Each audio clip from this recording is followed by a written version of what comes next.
พระเมตตาอยู่ทุกแห่งหนน้ำพระทัยฉโลมใจคนทั่วพื้นแผ่นดินยังอบอุ่นรอยยิ้มพระพักตร์ยังส่องแสงในดวงใจไทยไม่ลืมเสียงสายลมแผ่วเบาเหมือนเอ่ยคำปลอบว่าพระองค์ยังอยู่ใกล้ขอกราบแทบบาทด้วยรักนิรันดร์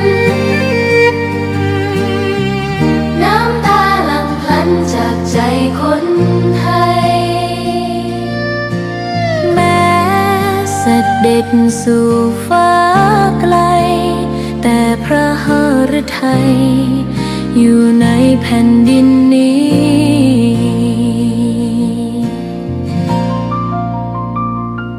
สวนดอกไม้ยังบานดังวันเก่าราวกับเจ้าดอกไม้รู้ว่าพระองค์จากไปแต่กลิ่นหอมยังพัดผ่านใจให้ระลึกถึงพระเมตตาแผ่นดินนี้ยังส่องสว่างด้วยพระคุณอันยิ่งใหญ่ขอเดินตามรอยเท้าแห่งพระแม่ไปด้วยศรัทธาไม่เสื่อมคลายขอกราบแทบบาทด้วยรักนิรันดร์น้ำตาหลั่งพลันจากใจคนไทยแม้เสด็จสู่ฟ้าไกลแต่พระหฤทัยอยู่ในแผ่นดินนี้ดวงใจไทยทุกดวงขอพักดีขอถวายรักนี้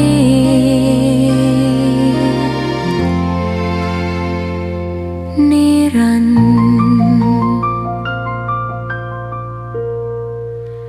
แด่พระพันปีหลวง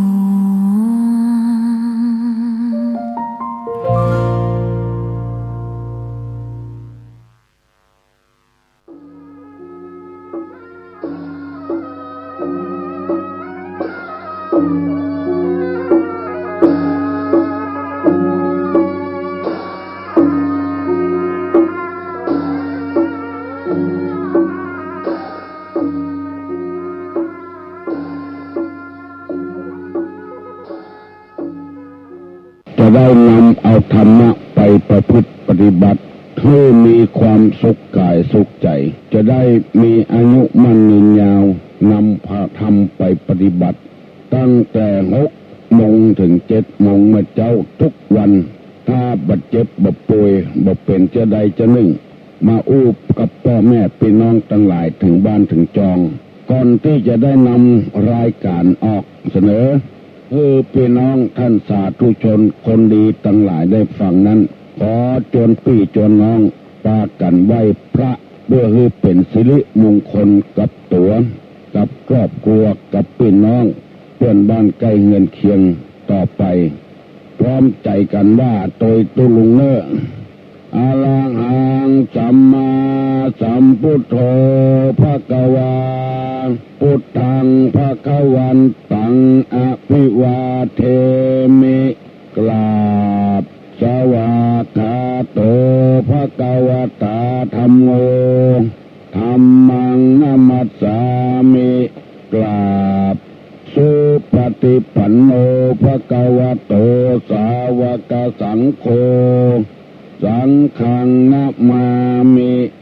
กราบ อันธรรมยังพุทธัสสะภะคะวะโตบุพาภคณะมะกะลังกะโลมาเสนะโมตัสสะภะคะวะโตอะระหะโตสัมมาสัมพุทธัสสะนะโมตัสสะภะคะวะโตอะระหะโตสัมมา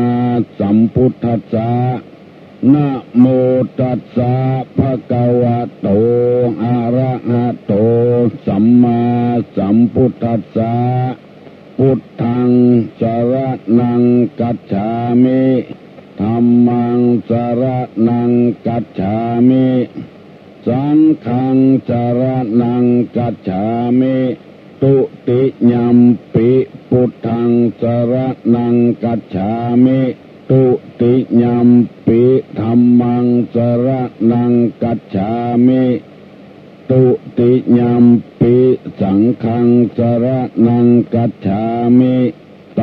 ติยัมปิพุทธังสรณังกัจฉามิตติยัมปิธัมมังสรณังกัจฉามิตติยัมปิสังฆังสรณังกัจฉามิอิติปิโส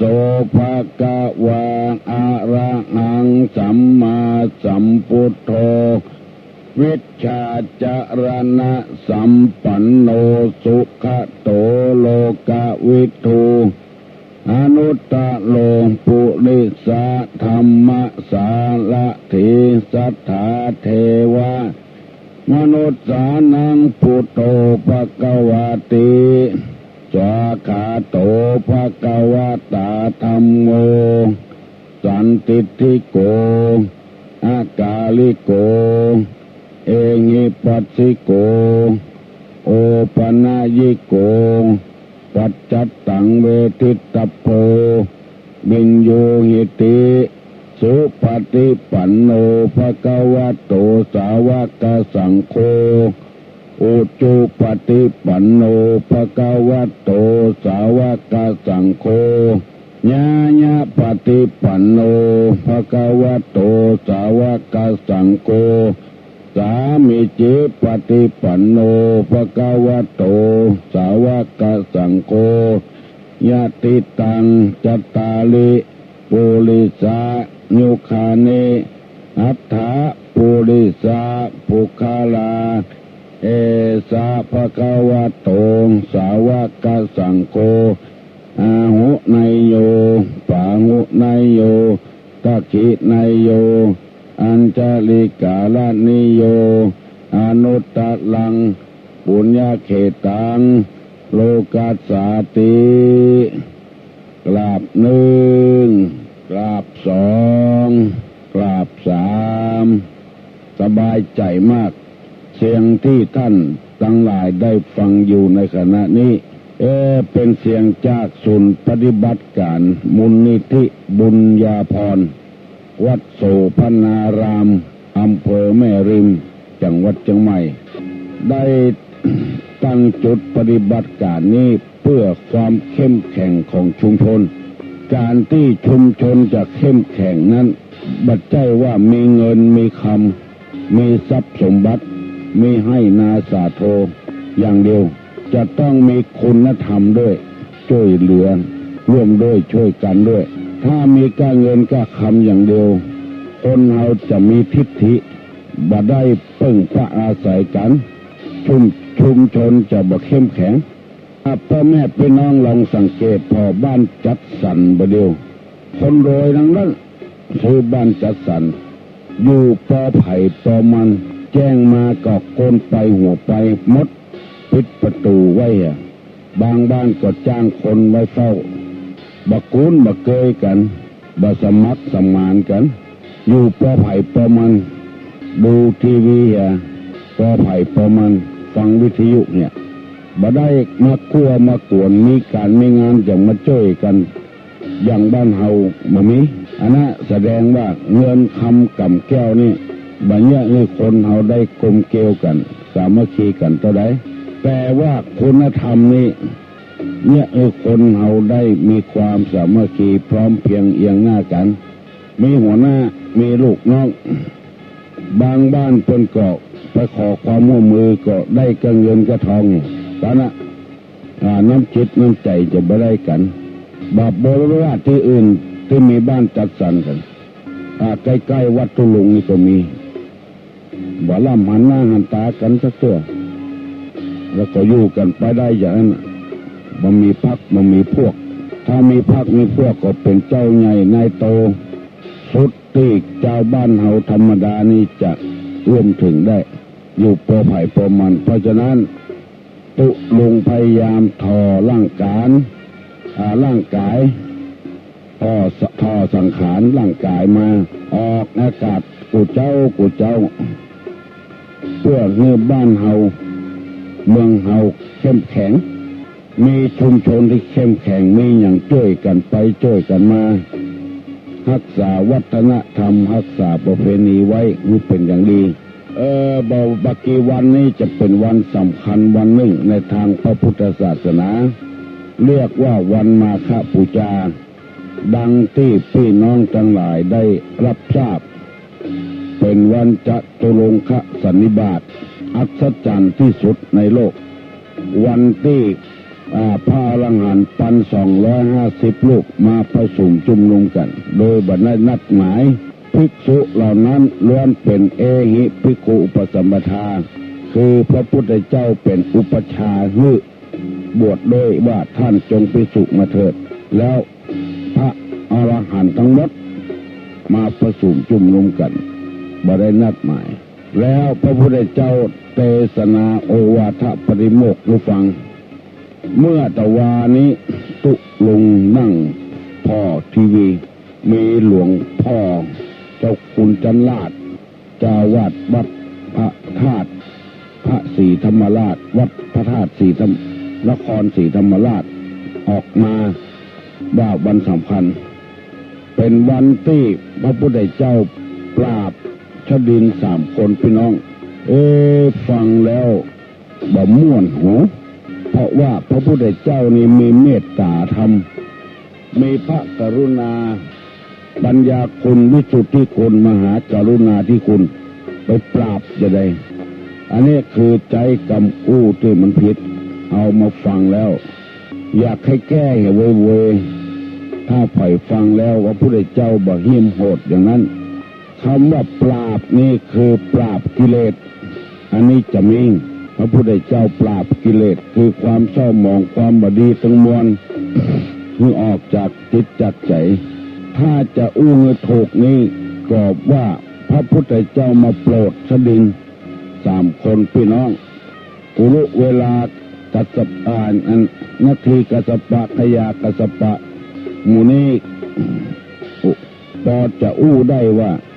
อุรุเวลากัสปะขยากัสปะนาทีกัสปะ3 คนพี่น้องอยู่หิมแม่น้ำแล้วปูจาไฟเป็นอารมณ์ปฏิบัติไฟปูจาไฟเป็นอารมณ์เพื่อทำให้เกิดสมาธิแล้วพระพุทธเจ้าก็ไปโปรดว่าการที่ปูจาไฟนั้นมันของฮ้อนราคะกินาโทสะกินาโมหกินามันเป็นของฮ้อนเพราะฉะนั้นให้กำจัดโดยวิธีปฏิบัติธรรมบ่เอาไฟมาเป็นอารมณ์หรือว่าเอาเป็นอารมณ์แต่ว่ามันไม่ได้ผลประโยชน์ให้พระพุทธเจ้าไปนอนอยู่ที่หิมแม่น้ำเพื่อจะว่าน้ำทะเลนั้นจะหนุนขึ้นมาเมื่อคืนแล้วน้ำจะท่วมพระพุทธเจ้าตายปรากฏว่าพระพุทธเจ้าบอกเป็นอย่างสักอย่างก็เงือดอัศจรรย์ใจพระพุทธเจ้าก็เทศทำมือฟังโทษเขาอันนี้เรียกว่าไม่ใช่ว่าปราบคือโทษเขาคือพิจารณาทางใจนักใจดีใจงามใจประเสริฐนักแล้วชดินทั้ง3 คนพี่น้องก็ได้ดวงตาหันธรรมทั้งหมดปันกับ3 ตนมูนี้เป็นต้นมาได้ปราบเพราะฉะนั้นจึงขอแก้ความหมายนี่จะไม่ไปโปรดเขา ว่าไปปูจาสิ่งที่บควรปูจาแล้วเลยเกิดพระพุทธรูปปางนี้ว่าปางห้ามสมุทรห้ามแม่น้ำเกิดขึ้นเอามือตะไว้เป็นที่เข้าใจโดยทั่วไปวันนี้จะเอาสุภาษิตกรรมที่ว่าใครหูคนดีกาใครหูหัวหน้ากาคือเป็นคนดีอย่างไรภาษิตของหลวงพ่อวัดเจดีย์หลวงว่าใครหูคนดีคือพ่อที่การกระทำให้หูคนนำคือพ่อที่การเสียสละวันนี้จะนำเอากรรมนี้มาเสนอเพื่อพี่น้องทั้งหลายฟังคนดีนี่คือกระทำแต่สิ่งที่ดีความชั่วบ่ทำจะเลือกแก่เลือกแคว้นเพื่อเลือกเอาคนที่ทำที่ดีๆเป็นนักเลงอย่ากินเหล้าอย่าเล่นไพ่อย่าหมู่นี้จะเอามาเป็นหัวหน้าคนบ่ได้เพราะว่ายังเป็นนักเลงอยู่พอเล่นไพ่มันเข้าบ่มีสตางค์เล่นอาจจะไปก่อกรรมทำความไม่ดีอย่างอื่นได้เอามาเป็นหัวหน้าคนบ่ได้เป็นแก่เป็นแคว้นกาเป็นหัวหน้าอย่างกาเพราะฉะนั้นไผ่จะเลือกไอ้อย่างพ่อเนี่ยก่อนเลือกเอาคนดีๆพอที่การกระทำคนอย่างนี้เนี่ยคือการกระทำมันถูกต้องละทำไปก็เพื่อประโยชน์ส่วนรวมบ่เพื่อประโยชน์ส่วนตัวอันนี้คือคนดีที่การกระทำถ้าทำไปวัดครึ่งหนึ่งกรรมการครึ่งหนึ่งอย่างที่เขาว่าอันนั้นยังเป็นคนดีบ่ได้เตื้อคนดีๆอยู่ที่การกระทำแต่ความดีนะบ่ทำความชั่วบ่สร้างความเดือดร้อนให้ไผจะเป็นภัยก็ตามด้วยอยู่กันบ้านกันจองใครรู้ว่าเป็นคนดีคือพ่อที่การกระทำการอู้การจ๋าโดยบ่คงบ่คู่ไผบ่เป็นนักเลงอยู่ที่การกระทำถ้าพอผู้นำจะเลือกผู้นำไว้กับบ้านกับจองจะเป็นแม่หญิงก็ได้เป็นพ่อใจก็ได้เป็นประธานกลุ่มแม่บ้านก็ได้เป็นกำนันเป็นผู้ใหญ่บ้านก็ได้เป็นอบต.ก็ได้อยู่ที่การเสียสละถ้าทำมาอย่างน้อยเลือดเป็นเลือดทุกข์เลือดยากอันนั้นเสียแสดงว่ายังบ่เป็นผู้เสียสละเอาเป็นผู้นำคนบ่ได้อันนี้เป็นกรรมของหลวงพ่อวัดเจดีย์หลวงเพิ่นเขียนไว้ให้ฟังอันนี้เป็นสุภาษิตที่เคยได้เอามาเสนอเพื่อพี่น้องทั้งหลายทุกครั้งวันนี้จะนำเอาเรื่องว่าแม่ยิงธรรมดาของแม่ยิงถ้าแม่ยิงคนใดบัดทำตามนี้แสดงว่าเป็นแม่ยิงที่พิเศษธรรมดาของแม่ยิง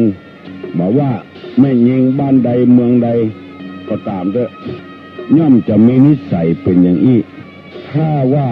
บ่มีนิสัยเป็นอย่างอี้แสดงว่าเป็นบัดใจธรรมดาไม่ยิงจะต้องเป็นวีรสตรีไม่ยิงที่ประกอบด้วยคุณธรรมผู้ใดยังบ่มีคุณธรรมเตื้อหนึ่งธรรมดาของไม่ยิงเนี่ยขี้โคตรมักโกรธสองไม่รู้จักบุญคุณสามชอบพูดส่อเสียดสี่ชอบยุยงให้แตกจากกันอันนี้คือธรรมดาของไม่ยิงละที่นำมาเสนอนี้เพื่อจะบ่ให้แม่ยิงทั้งหลายได้เป็นคนธรรมดาสามัญสิทั่วไปแล้วที่บ่ได้ฟังธรรมบ่ได้ปฏิบัติธรรมจะเป็นคนอย่างเงี้ยโคตรตยงอนตยสะพะสารพัดอย่างอันนี้หนึ่งมักโกรธสองไม่รู้จักบุญคุณสามชอบพูดส่อเสียดสี่ชอบยุยงให้แตกจากกันอันนี้เป็นคนธรรมดาของไม่ยิงโคตรง่ายพิษหูกำเดียวก็โคตรละธรรมดาของไม่ยิงถ้าท่านฟังกรรมนี้แล้วจะไปเป็นคนโคตรง่ายโคตรก็โง่โมโหก็บ้าไม่โกรธดีกว่าไม่บ้าไม่โง่จะเป็นคนขี้มิ่งคนขี้โคตรตูลงว่าประเดี๋ยวนี้บางคนก็ปลอมมิ่งละ คล้ายๆกับว่าดูแขวนไม่ยิงมิ่งแล้วนะเนี่ย ซ่อเนื้อหันได้ง่ายๆมิ่งละมิ่งเคยฟ้องหลายคนละอันนี้คือธรรมดาของไม่ยิงถ้าบักขี้โคตรนี่ก็แสดงว่าเป็นคนมีคุณธรรมเป็นคนมีศีลมีธรรมอาบน้ำฟังธรรมบ่อยๆเป็นคนบักขี้โคตรขี้มิ่งหันยังพิษหูพิษตานั่นก็มิ่งโคตรกระจายขึ้นเงินมาเสาะกวดสตางค์เสาะกวดสตางค์เอาไว้ที่ไหนซ่อนที่ไหนถ้าบอกปาก็มิ่งถ้าปาก็มิ่งเนี่ยโคตรเนี่ยเป็นธรรมดาของไม่ยิงตั้งหลายทั่วไปสองไม่รู้จักบุญคุณไม่รู้จักบุญคุณบอกว่าจะเป็นพ่อเป็นแม่เป็นพี่น้องวงศาคณาญาติคนที่ไม่ยิงทั่วไปที่บ่มีศีลมีธรรมเนี่ยจะบ่รู้จักบุญคุณไผสามารถหนีละพ่อละแม่ได้ไปอยู่โดยคนอื่นที่บ่ใช่พ่อใช่แม่ไกลต่อใดก็ไปโดยผัวได้บ่ปิกมาหาพ่อหาแม่อันนี้ธรรมดาของไม่ยิงถ้าไม่ยิงบ่ใช่ธรรมดานี่ก็ปิกมาตอบแทนบุญคุณของพ่อของแม่บาละไว้ตั้งหลังเป็นยอมหญ้าเอาตั้งหน้าเป็นหอเป็นเรือนอันนี้ธรรมดาของแม่ยิงย่อมจะบ่รู้จักบุญคุณไผพี่น้องทั้งหลายที่เป็นแม่ยิงจะไปฟังโคเตื้อฟังโคเตื้อมันเป็นอย่างนั้นถ้าเมาพอใจกับเมาไปโตพอใจอยู่ที่ไหนก็ไปเมืองนอกเมืองนาก็ไปบ่คิดว่าจะมาตอบบุญคุณของพ่อของแม่หมายความว่าคนที่บ่มีคุณธรรมเนี่ยธรรมดาของไม่ยิงเนี่ยเอาไปอยู่เมืองนอกเมืองนาปุ่นข้ามน้ำข้ามทะเลไปโตผัวไปใจคนไทยอย่าเพิ่นจะเอาไปฆ่าก็เอาไปอย่างล่อลวงหมูจำเป็นแล้วต้องไปโตผัวตั้งหลังนี่ปิดป้านาอาพี่น้องวงศาคณาญาติลืมไปหมดนี่ธรรมดาของไม่ยิงทั่วไปสามชอบพูดส่อเสียดส่อโดยเสียดโดยคนนั้นคนนี้เป็นนิสัยของไม่ยิงจนมากนี่ลองสังเกตพอเด้อเป็นอย่างเงี้ยอู้ไปก็อู้ถึงคนอื่นเอามาส่อคนนั้นเป็นอย่างนั้นคนนั้นเป็นอย่างนี้เสียดสีเบิ้ลและข้อที่สี่ชอบยุยงให้แตกจากกันให้พี่น้องเพิ่นแตกจากกันซุยผัวเฮือจังพี่จังน้องซุยผัวเฮือจังพ่อจังแม่เป็นคนอยู่เบื้องหลังที่ทำให้พี่น้องแตกแยกจากกันเพื่อนฝูงแตกจากกันอันนี้ตุลุงนำมาเสนอคือพี่น้องทั้งหลายได้ฟังเพื่อเราจะได้แบบเป็นคนใจอี้คนใดแบบเป็นคนใจอี้นี่แสดงว่าผู้หญิงคนนั้นเป็นคนมีคุณธรรมมีศีลมีธรรมแล้วผู้ฟังทั้งหลายลองสังเกตไม่ยิงที่บ่สนใจในศีลในธรรมจะเป็นคนอย่างเงี้ย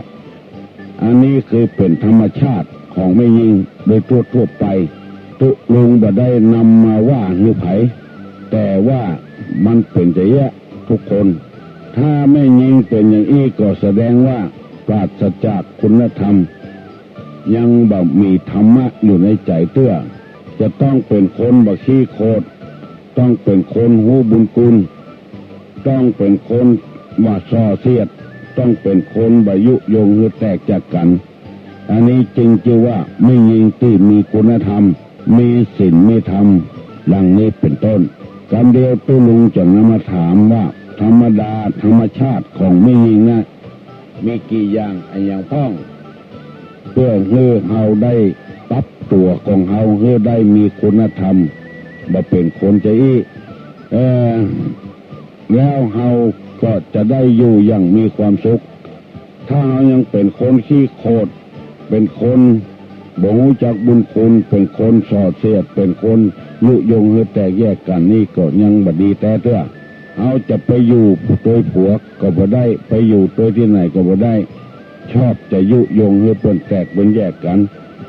หันแก่ตัวหันแก่ได้หมู่นี้เป็นต้นเพราะฉะนั้นท่านทั้งหลายเมื่อพระพุทธเจ้าจะประสูติพระนางเจ้าสิริมหามายาจะไปเที่ยวสวนอุทยานและไปเอี่ยวบ้านพ่อบ้านแม่ เพราะในสมัยนั้นคนใดจะเกิดนี่ต้องไปเกิดบ้านพ่อบ้านแม่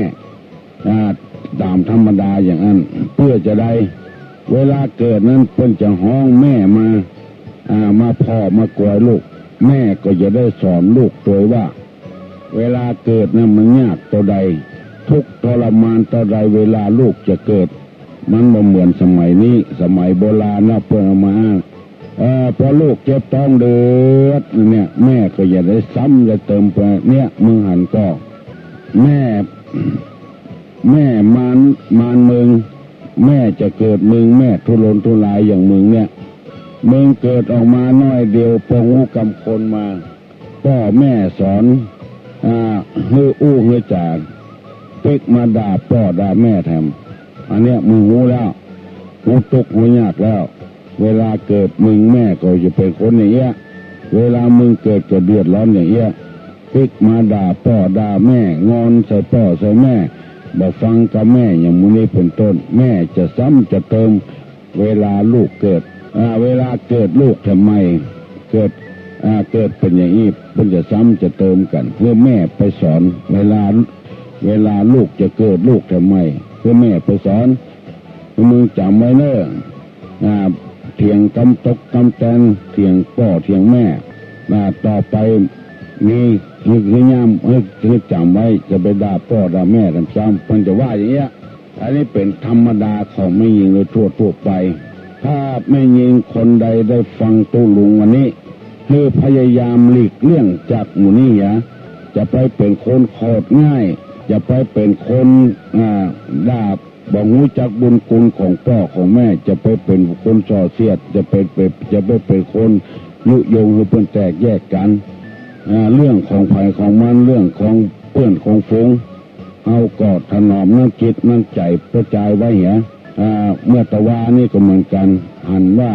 ผัวเมียกู้นึ่งเพื่อนมีน้ำจิตน้ำใจอันประเสริฐต่อกันอยู่กับกันกุ้งเท่าต่อตายเพื่อนเฮือกำลังใจกันเป็นที่อุ่นอกอุ่นใจกันระหว่างผัวกับเมียเข้าบ้านเข้าจองมาจัดงานอาหารการกินไว้คอยท่าผ้าผ่อนตอนสบายซักไว้รีดไว้ว่าจ่ายเข้าบ้านมาก็อบอุ่นใจม่วนอกม่วนใจบ่เหี้ยหายยายญาติเป็นบ่โล่งคงข้างตึงวันนี้มันใครเป็นอย่างนี้เป็นบทอยู่ปอไผ่ปอมันสตางอยู่คนถงมาอยู่ถงเดียวกันว่าจ่ายก็บ่ไว้ใจไม่ยิงก็บ่ไว้ใจเรื่องประจายเรื่องเงินเรื่องทองคนใดฮีก็คนนั้นเอาไว้กระเป๋าไผ่กระเป๋ามันมันบ่ใช่เป็นครอบครัวที่อบอุ่นหมู่นี้เป็นต้นอันนี้นำมาเสนอคือพี่น้องข้องฝ่ายทั้งหลายได้ฟังมาได้อันนี้เป็นธรรมชาติของไม่ยิงโดยทั่วไปพยายามหลีกเลี่ยงจากสิ่งเหล่านี้เป็นคนหูนักจะไปหูเบาฟังกรรมนั่นก็จะโคตรจะเกลียดแล้วเป็นคนหนักแน่นคณะที่ตู้ลงอู้นี่ก็ยังมิ่งเป็นคนแล้วอันเนี้ยจะได้หูสึกตัวเก่าว่าเป็นคนเป็นไม่ยิงที่บรรนักแน่นเตื้อเป็นธรรมดาคือไม่ยิงธรรมดาเนี่ยไม่ยิงแต่นี่จะต้องบัจเจธรรมดาอย่างนี้จะต้องเป็นคนหนักแน่นน้อยเดียวว่าได้ก็โคตรก็เกลียดละเคยหันหลายคนเตื้อมีเจตนาดีแต่บอกนึกซ้ำเป็นเจตนาให้พวกก็มีที่วัดนี่ก็เคยมีไม่ยิงมาทำบุญแล้วไปปะใส่ตู้เจ้าไทยอะไรทำไมเป็นอู้อย่างพิษหูน้อยเดียวอันนี้ก็บ่ได้ยินกับบ่ได้หันกับตาบ่ได้ยินกับหูแต่คนมาอู้ฟังว่ามีแม่ออกคนบ่ถูกใจอย่างที่ตู้เจ้าว่าอย่างว่าไปเทน้ำหยาดแล้วก็มันเลอะเทอะไปหน่อยตู้เจ้าเพิ่นก็ว่าต่อไปดูดีๆสิมันเลอะเทอะเห็นไหมเตะออกมาจุ่มนอกวัดนอกวิหารนะวัดนี้มีพระดุไว้ฉันไม่มาต่อไปนี่ฉันไม่มาละเอาน้ำหยาดน้ำตรวจหกนิดเดียวเท่านั้นนะโคตรไปเห็นละอันนี้ก็ขอที่ตุลงนำมาเสนอนี่เพื่อจะให้บำรุงจิตใจของไม่ยิงพยายามหลีกเลี่ยงจากสิ่งเหล่านี้แล้วเราจะได้เป็นไม่ยิงที่ดีไม่ยิงที่ดีแล้วก็มีคนเคารพนับถือสักการะบูชาผัวก็จะฮัก พี่น้องก็อย่าฮักพยายามรู้จักกำคุณพ่อคุณแม่คุณครูบาอาจารย์ผู้ประสิทธิ์ประสาทวิชาความรู้ส่วนมากมันจะเป็นอย่างนี้หลายคนละพระใจายก็มีพระใจายขี้โคตรพระใจายบุญจากบุญคุณพระใจายขี้ส่อขี้เสียดพระใจายชอบยุยงปลุกปั่นให้เพิ่นแตกแยกกันก็มีอันนี้เป็นพระใจายที่ยังไม่สมบูรณ์เด้อขอพี่น้องทั้งหลายฟังเทียบตัวลุงเถอะเนอะตัวลุงนำมาเสนอให้ฟังบ่ได้ไม่ได้สบายอกสบายใจขออนุญาตเนอะครับโทรศัพท์กันฮัลโหลฮัลโหลฮัลโหลเจ้าเจ้าฮัลโหลหลายวันแล้วป้าตุลุงอ่ะไม่สาวหลวงอ่ะเจ้าตุลุงจำได้อยู่จ้าจำได้อ่ะจ้าวันนั้นไปหาหมอตุลุงเป็นยังคุณยาเจ้าไปตรวจเมื่อวานมามีเจ้าไปตรวจเมื่อวานมามีเจ้าไปตรวจกันเจ้าดีกันเจ้าร่างกายสมบูรณ์ดีเจ้าฟังตุลุงอย่างเดียวนี่ฟังตุลุงดีวะน่าจะไม่ได้โทรหาแต่ว่าก็ซบตุลุงแต่ว่าก็มีซบหน้าบ้านนี่นะก็เสียละว่าเจ้าเสียละเจ้าดีไปช่วยบ้างหรอไหนเจ้าไปช่วยบ้างหรอไปค่ะเจ้าดีไปทุกวันนะเจ้าเจ้าเจ้าตุลุงไปอยู่ดีมีโซ่เนอะเงินมากกันเงินวันนี้เลยเนอะเจ้าขอบคุณเจ้าเลยสาธุนี่วันโหสู้ข้างพลังเนอะสาธุเจ้านี่สาหลวงเนอะเจ้าวันหน้าไปประหลวงเจ้าเป็นน้องแฮมกี่แกงห้องถ้วยนะขอจะรู้แต่ตัวนะเจ้าเป็นเลยเงินสัก3 วัน3 คืนมั้งแต่เราดูมาเตอะฮะก็ต้นบัลไลมานะแต่แฮมพอเลิกเนาะบัลไลเนาะบัลไลบัลเลิกเจ้าโชคดีนะเจ้าสวัสดีเอาแล้วเนอะวันประเดี๋ยวนี้6 โมงเกินไปละตุลุงนำมาเสนอเป็นเวลา30 กว่านาทีต่อไปนี้เขาจะด้วยอู้กันนะยังไม่ออกมันไม่สาหลวงอู้กันเรื่องนี้มันม่วนเหมือนกับเป็นพี่เป็นน้องกันคุ้นเคยกันพระพุทธเจ้าว่าจะได้วิสาสาปรมายาติวิสาสาปรมายาติแปลว่าความคุ้นเคยเป็นญาติอันอย่างยิ่งความคุ้นเคยกันนี้เป็นญาติอันสนิทพี่น้องกันแท้ๆบักคุ้นบักเคยกันกับบัจเจญาติบัจเจญาติสนิทคนที่บัจเจพี่เจน้องแต่คุ้นเคยกันอู้กันโล่งทรงกันปออันเนี้ยคุ้นเคยกันยังกับไม่ออกบ้านไม่สาหลวงตัวลงยังหมุนหันหน้าเราเพื่อนี่แต่ว่าหันหน้าเราประจำอู้คุ้นเคยกันดีจะถามว่าธรรมดาของผู้หญิงเนี่ยมีกี่อย่างอะไรบ้างธรรมชาติของแม่หญิงเนี่ยมีกี่อย่างอะไรบ้างตอบมาแล้วเว้ยฮัลโหลไว้จ่าเจ้าตุงเจ้านั่นพิสมัยบ้านดอนตันเหมือนตุงว่านะถ้าญาติกันมาสนิทกันค่อยอู้กันก็มีไม่ใช่พี่น้องน้องกับพี่เจ้านานี่เป็นญาติแต่ก็สนิทกันแม้แต่ไม่ได้มาหากันอู้กันบ่อยๆเคยยืดกันตอนเมื่อคืนกับพระพุทธเจ้าว่าถูกหรอกความคุ้นเคยเป็นญาติสนิทตอบปัญหาตุลุงหรอปัญหาตุลุงเจ้า1ยัง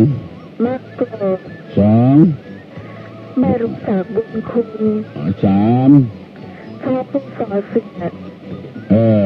4ชอบยุยงให้แตกแยกอันนี้เป็นธรรมชาติของไม่ยิงถูกต้องนะเนอะยินดีเตยเป็นคนขี้โกรธเป็นคนบูจักบุญคุณเป็นคนพูดชอบพูดเสียดเล่าขวัญคนนี่เถอะอู้ซื่อๆเนี่ยมึงได้ยินไหนมามึงจะไปอู้ไผ่เนอะมันบอกให้กูว่าบอกให้อู้ไผ่นะขนาดบอกให้แล้วว่าบอกให้อู้ไผ่ยังเอาไปอู้อยู่นี่ไงซอเสียดแล้วก็ยุยงให้เป็นแตกเป็นแยกกันเป็นคนอยู่เบื้องหลัง อันเนี้ยเป็นธรรมดาของไม่ยิงที่บ่มีคุณธรรมอู้กันง่ายๆถูกต้องแล้วน้องพิษสมัยตอบมาตุลุงมาถูกต้องแล้วมาต่อไปนี้จะถามพึกสมองเนอะใครตอบก็ได้ลูกเจ้าหลานเหลนใครตอบได้หมดเพิ่นถามว่ามาทีหลังแต่ไปก่อนอันอย่างอ้อมาเมื่อลุนแต่ไปก่อนอันอย่างอ้อ053-121-058ใครตอบได้ตอบมาเนอะมาทีหลังแต่ไปก่อน053-121-058ไปตอบได้ตอบมาเนอะมาเมื่อลุนแต่ไปก่อนอันอย่างอ้อปัญญากนะโวยเนอะดักปิ้งเอาว่าลุกกันเพื่อกหาได้ฟังสองลายดอนตันกับแม่สาหลวงดอนตันกับแม่สาหลวงตอบมาแล้วเฮ้ยฮัลโหลสวัสดีเจ้าน้องเจ้าน้องบิวเจ้าบ้านศกษาเจ้าตอบตัวเอ้ยกะฟันเล่นเจ้าเชี่ยวนะเจ้ามาเมื่อลุนแต่ออกล่อนไปเหี้ยก้อนจ้ะเคยครับฮะน้องก็เคยครับครับไปเลยอ่ะเจ้าน้องบิวฮักเจ้าออกมาแล้วเดี๋ยวนี้น้องฟังดึกวันนะเจ้าดูเจ้าเก่งเรื่องวันเนอะน้องบิวนะแต่กดบัตรตันเพื่อนเนาะเจ้าสวัสดีเจ้าสวัสดีเจ้าน้องบิวตอบว่าฟันคนเมืองเขาว่าเขี้ยวเกิดมาบ่มีเขี้ยวเต้อเพราะจะได้กลัวไปคบเพื่อลิ้นตัวเก่าอันนี้คือธรรมชาตินะคำสอนของพระพุทธเจ้าก็ยังเขี้ยวเนี่ยเพราะจะได้ว่าบ่ฮื้อเขี้ยวออกมาเต้อเพราะว่ากลัวไปคบจะลิ้นตัวเก่าเกิดปองอู้สักน้อยมหาบดีนี่ก็ออกเขี้ยวแต่ยังหมอออกเต้อเขี้ยวน้ำนมออกมาเหี่ยก่อนเพราะของนี่มันแข็งกลัวไปจะคบเสร็จปากเลยเขี้ยวตัวเก่าพอเมินเข้ามาเข้าเขี้ยวน้ำนมออกเขี้ยวแต่ออกมาเพราะว่าหูคิงแล้วรู้สึกตัวละเขี้ยวแต่ออกมาละเมินเข้ามาเข้าเขี้ยวแต่ก็หลอนออกเหลือก็เงือกเพราะไอ้หยังจึงออกไปอย่างก่อนเพราะว่าคนแก่คนเฒ่าแล้วไฟต้องมันไม่แห้งละจะไปเกี้ยวของที่มันเหนียวเข้าในต้องไม่ใส่ไฟต้องไหม้มันบัดตันก็จะเกิดอายุสั้นขึ้นเป็นดุต้องพ่องเป็นเจ็บต้องพ่องก็เลยเอาเขี้ยวออกเสียหรือก็เงือกนี่มันจะเกี้ยวของแข็งมาได้เกี้ยวกับของอ่อนมันเหมาะสมกับไฟต้องปุ่นที่ไม่อาหารปุ่นแล้วคนตะก่อนนี่อายุยืนสมัยบเดียวนี้คนเฒ่าอายุบ่ยืนเพราะว่าไปใส่ฟันปลอมเขาแถมกินของแข็งของร้อนเข้าในปากในท้องในไส้ฮัลโหลกราบนมัสการเจ้าฟังตึงว่าไหว้พระแล้วก็ละพรเจ้ามาไหว้พระตัวตุลุงเหรอเจ้านาจ้าไหว้พระตัวตุลุงเหรอไหว้พระตัวละพรตัวละพรตัวละพรได้ฝากน้องพิสมัยตัวเองน่าสงสารน่ารักมากเสียงก็ม่วนด้วยเนาะเจ้าเสียง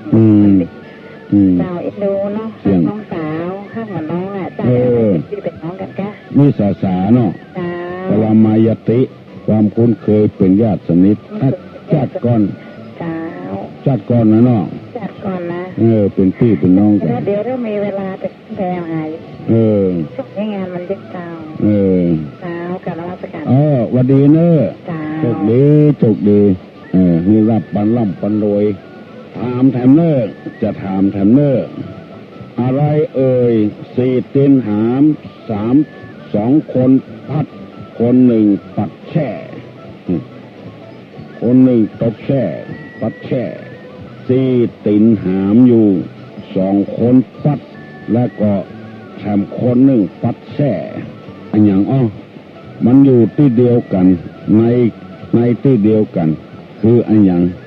4 ตีนหามไว้แล้วก็2 คนปัดบีแล้วก็1 คนปัดแช่ฮัลโหล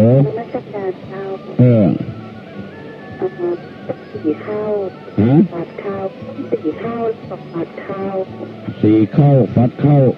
ได้อย่างแถมฟัดแช่อย่างฮะ จ่ายข้าว ยังบ่ถูกตัว เตือน ยังบ่ถูกตัว ท่านบอกที่ทหารแล้วเจ้าบัดนี้นะเจ้า ตอบทำไมเนาะ เจ้า สี่หามไว้แล้วกัดสองอันนี้พัดไปพัดมาเป็นวีแล้วทำอันนี้ปัด ปัดดังโก้นปัดยุงปัดหินอันอย่างมันดังไปเลยกดไว้ก่อนอันอย่างสี่ตีนหามเหมือนกับที่ว่าสามตีนแห่สี่ตีนหามห้าตีนแห่ตีนนึงแหวกกินไม่ตองเนี่ยเหมือนกับวันนั้นอะแต่ว่าอันนี้มันสองคนปัดห้ามคนปัดแช่อันอย่างถ้าบัดได้ดรอปไปอย่างก่อนเนอมีคนเดียวเรียกว่าผลมีหลายคนเรียกว่าหวีอันอย่างมีคนเดียวเรียกว่าผลมีหลายคนเรียกว่าหวีอันอย่าง053121058มีคนเดียวเรียกว่าหวีมีหลายคนเรียกมีคนเดียวเรียกว่าผลมีหลายคนเรียกว่าหวีอะไรฮัลโหลจ้าเจ้าเป็นเจ้าเป็นกล้วยจ้าเจ้า ฮะ กล้วยจ้ะ กล้วย มีอันเดียวเรียกว่าผล ขอบคุณพี่เจ้านาที่ขึ้นตอนแล้วเลยนะ ขอบคุณพี่เจ้านาแล้ว ขอบคุณไปก็มา เอาปอนเพื่อนน้องขอบคุณนะเจ้า เอาปอนเพื่อนน้องขอบคุณจัดนัก วิสาสาปรมายาติได้ก่อกันเนี่ยได้เหมือนละวิสาสาปรมายาติเนี่ยได้ก่อได้วิสาสาปรมายาติความคุ้นเคยเป็นญาติสนิทวิสาสาปรมายความคุ้นเคยเป็นญาติอันสนิทท่องไว้อย่างนี้วิสาสาปรมายาติความคุ้นเคยเป็นญาติอันสนิทเป็นสุภาพุทธภาษิตของพระพุทธเจ้าสี่คนหามสองคนพัดคนหนึ่งปัดแช่มันดังอ่ะมันดังแป้หูมีคนบอกตุลุงว่าถ้ามันเท่แซ่ๆเนี่ยก็พอใจไปเถอะมันดังแซ่ๆลงไปเอาวิทยุไปใกล้กับโทรศัพท์เอาห่างๆกันไว้สี่คนหามสองคนพัดคนหนึ่งปัดแช่เพื่อนว่าสี่คนหามนั้นคือขาจ้างแล้วก็สองคนปัดนี่คือหูจ้างและอีกคนหนึ่งปัดแช่นั่นคือหางจ้างขาจ้างหูจ้างหางจ้าง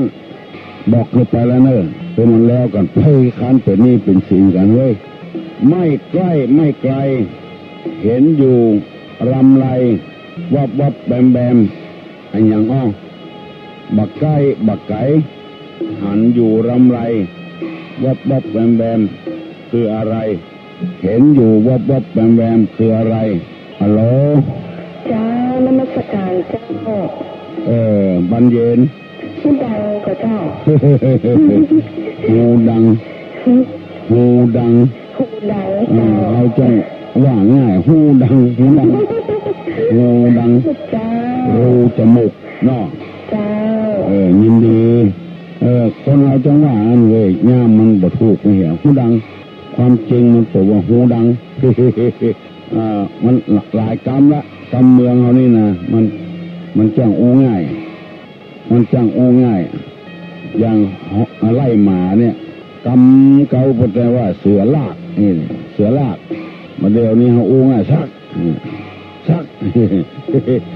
หมาก็ไปแล้วกองซากนี่ไปละเขาหยังเนี่ยกินข้าวกับอย่างเขาหยังเขาละเนี่ยกินข้าวแล้วกายลูกเอาถามว่าเขาละเนี่ยหูละพอกินข้าวกับกินข้าวแล้วกาหูดังก็เหมือนกันเป็นหูดังไปเหี้ยมาดูมีแถมเนอร์จะถามแถมเนอร์ชอบก็เฉพาะพวกเดียวกัน ต่างเผ่าพันธุ์ไม่สนใจไอ้อย่างอ้อชอบเกาะแต่พักพวกเดียวกันต่างเผ่าต่างพันธุ์ไม่สนใจไอ้อย่างอ้อ ชอบเกาะเฉพาะพวกเดียวกันต่างเผ่าพันธุ์ไม่สนใจไอ้อย่างอ้อเกาะกระหมู่เดียวกันนั่นเนาะอันอื่นบอกเกาะไอ้อย่างอ้อ053121058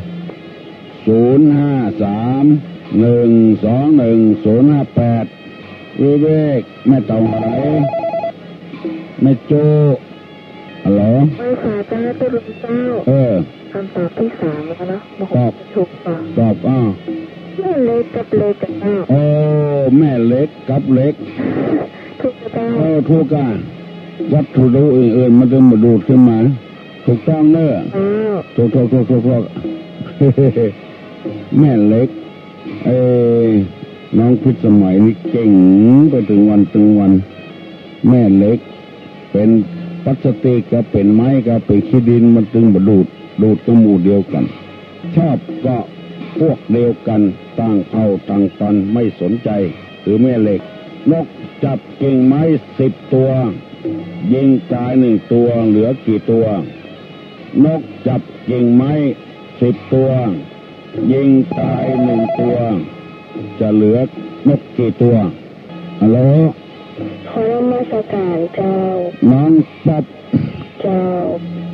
เหลือกี่ตัวเหลือเจ้าต้องเหลือกะ มันบินไปหมดจ้ะก็มันตาย1 ตัวจะเหลือกี่ตัวเหลือ9 ตัวจ้านก10 ตัวนะยิงตาย1 ตัวจะเหลือกี่ตัวยิงตายตกลงมา1 ตัวจะเหลือกี่ตัวมันเหลือสักตัวจ้ะต้องเหลือตัวยังน้อยก็ต้องเหลือมันตกลงมาละมันตายละเหลือกี่ตัว9 ตัวจ้ะเหลือ9 ตัวอยู่ ต่อเหลือตัวเดียวกันตัวที่มันตายมา9 ตัวมันบินหนีไปเหี้ยวันนี้พลาดไปน้อยเนาะยังมันได้เนาะถูกนักหรือบ่ถูกโทรศัพท์นี่เป็นได้หัวชกก็ได้ยินมันบัดชัดบ่ได้นก10 ตัวยิงตาย1 ตัวมันเหลือ1 ตัวเหลือก็ตัวตาย9 ตัวมันบินไปเหี้ยอันอย่างดีฮะถามว่าอย่างดีฮะอันอย่างก็ตอบได้ว่าตกกระเสื่องจักออกดำเข้าไปแดงอันอย่างถ้าจักออกเป็นสีดำถ้าเอาชุกเข้าไปเป็นสีแดงอันอย่างชักออกดำสีแดงอันอย่างเอาจักมันออกอย่าเป็นสีดำอย่าเอาเข้าชุกเข้าไปเป็นสีแดงอันอย่างเกือบ7 โมงแล้วเลยเหรอขอรับมาสักการเจ้าน้องบิวเจ้าน้องป้าผ่านหมอกเจ้าเอาจนได้เนาะอย่างคนตีเล็กกับเจ้าที่คนเอาเล็กเข้าไปกับเจ้าเก่งเลยเอาเข้าไปสีแดงเนาะเจ้าออกมาดำเนาะเจ้าผลตีมีดถูกเนาะเจ้าอันคำตอบในนี้เป็นบอกว่าเป็นรุ่นหลัวก็ถูกมีดก็ถูกเนาะยังทำไม7 โมงแล้วเริ่มเกือบ7 โมงแล้วน้อยเดียวไปได้แต่เดี๋ยวตัวลงจะย่างละฮัลโหลรถไปเห็นละปลาอะไรขี้เท่าเกาะ ปลาอะไรขี้เท่าเกาะฮัลโหลไอ้สาวเจ้าตัวลุงเจ้าไอ้โดนตัดปลาตีปลาเผาแล้วเจ้าเอาสิ่งที่เผาเป็นเกาะเลยป ต้องมาขี้ตกเกาะโวยมาแต่ยินดีเนอะ เจ้า ปลาเผาปลาเผาปลาจีขี้เต้าเกาะมันปลาย่างปลาเผาหรือปลาย่างขี้เต้าเกาะตัวปลาเวลาย่างฮัลโหลฮัลโหลโอ้อันนี้สิตอบกันมาได้ล่อหาปัญญาล่อหามันสมองฝึกสมองขี้เต้าเกาะรูปร่างผอมโซอภิโทมีฟันสองซี่ฮัลโหลฮัลโหลครับสวัสดีครับตัวลุงครับ นี่แล้วตัวลุงนี่ผมมาจะไหวนะ ครับอาจารย์ดอกเตอร์ท่านดอกเตอร์ครับตัวลุงมีปัญหาแล้วนะมีอยู่กันเรียกว่าปัญหาเชื่องแล้วมีอยู่ของดอกเตอร์มีกันถามละอ่อนเนาะถามละอ่อนห้ามคนใหญ่ตอบเนาะครับอันที่ว่าสมัยโบราณนะต้นยะนาทำนานะครับแล้วเพิ่นมีการฟื้นขี้ไถขึ้นมาเนี่ยครับแล้วก็เพิ่นเอาเพิ่นหายขี้ไถนะครับแล้วก็เพิ่นเนี่ยวันปลูกข้าวได้ครับทีนี้ถามละอ่อนห้ามคนใหญ่ตอบครับไอ้ว่าภาษาไทยก็ว่าคาดครับคำเมืองว่าอย่างไรคาดไถคาดที่ว่านั้นดินที่ไถละลายดินแล้วปลูกข้าวครับบ้านเขาว่าก้าวครับบ้านเขาว่าก้าวแล้วถามละอ่อนห้ามคนใหญ่ตอบนี่ภาษากำเมืองเขาว่าอย่างไร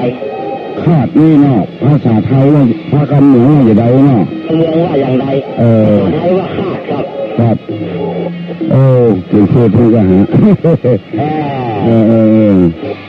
เอาเลยละอ่อนตอบด้วยตัวลงนะครับน้ำมะครูถ่ายทอดเดิมเลยนี่ถ่ายทอดสดกับอากาศไปทั่วโลกครับถ่ายลงอินเทอร์เน็ตถ่ายวิทยุ96ครับยินดีนะครับครับเรื่องฮัลโหลครับเขาเลยครับจอบหนาจอบหยังเพราะว่าเสียนานะครับเสียนาไม่ขอครับไถนาต้นไถแล้วต้นคาดไถคาดที่ไถเนี่ยกำมือว่ายิ่งจะได้เสียไม่ขอครับใช่ต้นเวลาคาดทำการไถนาเสร็จแล้วก็ต้นจะเอาเสือนี่อย่าได้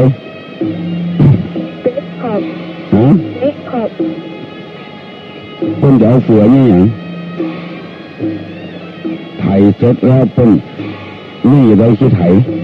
ข้อที่ขัดไม่ใช่คนเปียกนะครับมีคนอื่นตอบเนาะตรงนี้ละอ่อนตอบละใครตอบได้นี่เลยตอบได้ก็ไถนาเสร็จแล้วที่ไถเริ่มแล้วนี่จะได้ไม่ลืมคาดไถฮัลโหลสวัสดีเจ้าเบลต่อไว้เลยไม่เลย